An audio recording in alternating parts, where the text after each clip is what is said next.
pesos. And of course, RK, on Sunday na ang inyong palaro. Maraming salamat po sa lahat ng susuporta sa Bida sa Arena. Halika, magkita po tayo, maglaro tayo, mag-enjoy tayo. At naka 1-0 kami ngayon. Tingnan natin kung babawi sila sa Mawa Arena. Let's go. See you Sunday. Exciting!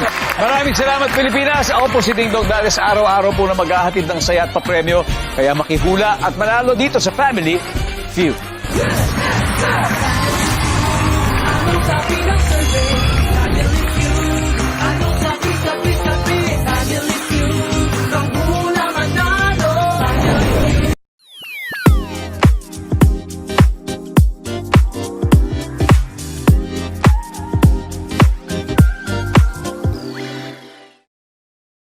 We are LTV News, serving our nation with trusted news and information.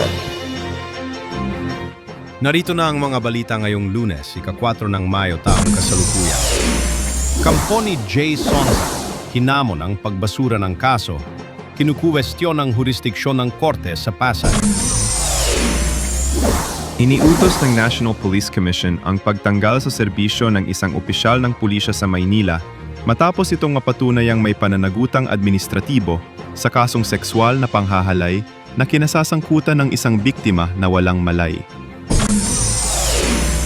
Diesel at gasolina, handa nang tumaas muli ang presyo sa Mayo 5. Tinanggihan ni New People's Army Defense Secretary Gilberto Teodoro Jr. ang mga panawagan na ipagpatuloy ang usapang pangkapayapaan sa organisasyon. Mahigit 100,000 individual ang apektado ng patuloy na kaguluhan sa Bulkang Mayon na nananatili sa ilalim ng Alert Level 3 ayon sa National Disaster Risk Reduction and Management Council sa pinakabagong ulat nito noong Lunes. Sinabi ng China na ang misyon ng jet ski at pagtatanim ng watawat ng Pilipinas sa West Philippine Sea ay paglabag sa soberanya ng teritoryo. At nakatagdang ipagpatuloy ng panel ang pagdinig ng pangalawang pangulong nito sa Lunes upang aprubahan ang ulat ng komite sa natapos na 4 na araw na paglilinaw sa mga reklamo.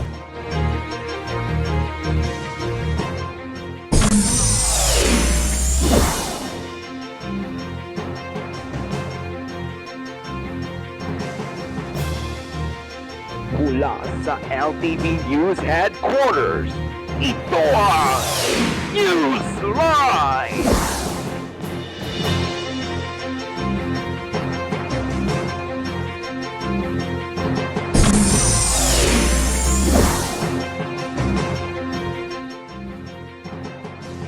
Magandang gabi, Pilipinas. Ako si Jason Montero. Ako naman si Tom Santiago, hahalili kay Nolan Lingao.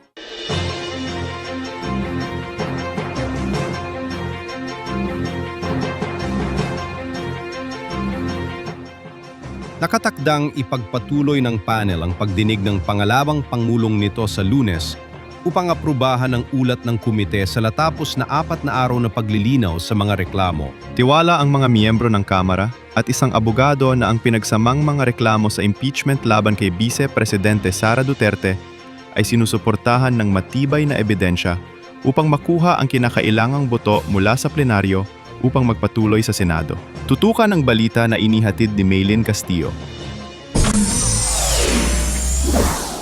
Sinabi ni Representative Gervil Luistro, pinuno ng Committee on Justice, na noong Miyerkules ay nakakita ng probable cause para ipadala ang 2 impeachment complaints laban kay Duterte sa plenaryo, na ang trabaho ng panel ay sumasalamin sa isang maingat at nakabatay sa ebidensyang proseso.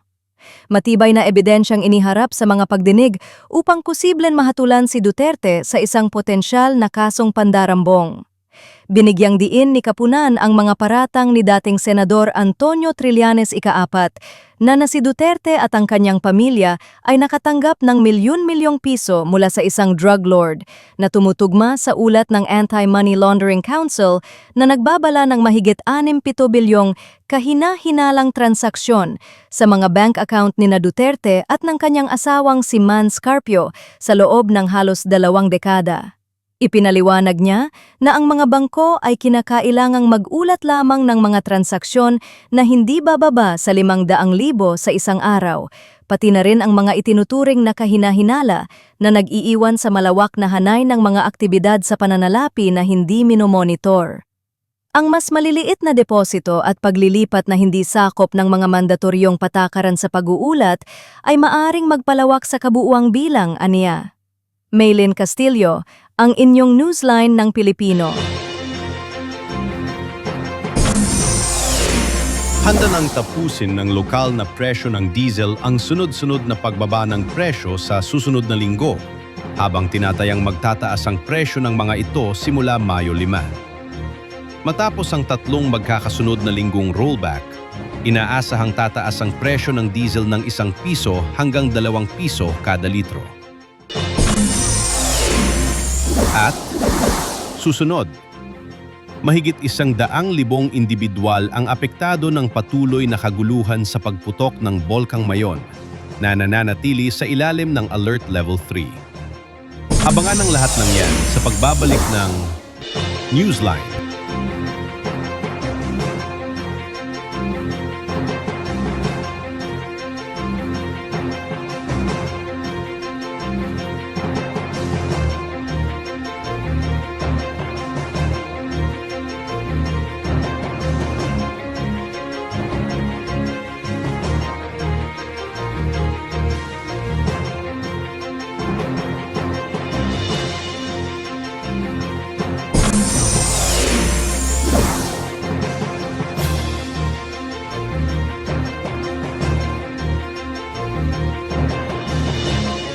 Mag-anam orelar lechon manok. Pagkainan na tayo. Pabili ng lechon manok. Sa bahay ng lechon manok. Heto na po ang inyong lechon manok, fresh at masarap. Manok, pasalubong pauwian.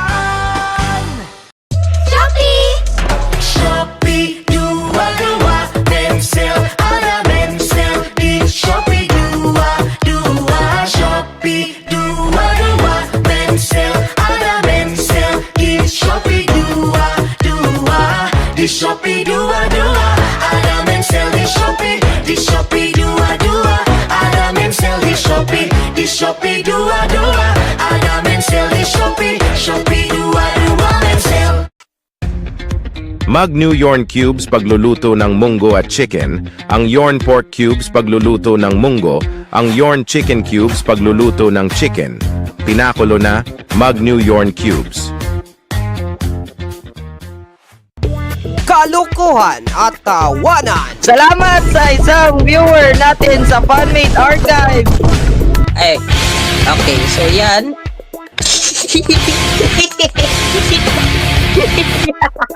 I-prepare ko na siguro yung live pa yan sa satellite. Ano? Minsan na komentaryo. Ito lang masasabi ko. Please, huwag ka nang mag-spam dahil labag yan sa TOS ng Discord. Salita ng Mansanas, Huwebes, alas 8:30 ng gabi. Mapapanood live sa Shine Network, TGON Cool TV, at mapapakinggan rin sa 99.5 Cool FM, DZEX 1026 at 96.7 SF Radio. Overload sa saya, overload sa musika. Pagkagising sa umaga, umangon at kumain ng sapat. Gatas ang kailangan para lumusog ang katawan, pero may solusyon dyan. Ito ang MSI Gatas. Uminom ng MSI Gatas. Ada Moreller po, mag MSA Gatas para iinumin ang gatas. Sarap. Mag MSA Gatas na. 69 na piso SRP sa suking tindahan. The use of milk supplements must only be upon the advice of a health professional. Introducing Innova Star 14. Ultra HD display for lifelike viewing. 48 megapixel triple lens camera for lifelike photos, and high performance Snapdragon 8 Gen 5 processor for high demand gaming. Personalize however you want.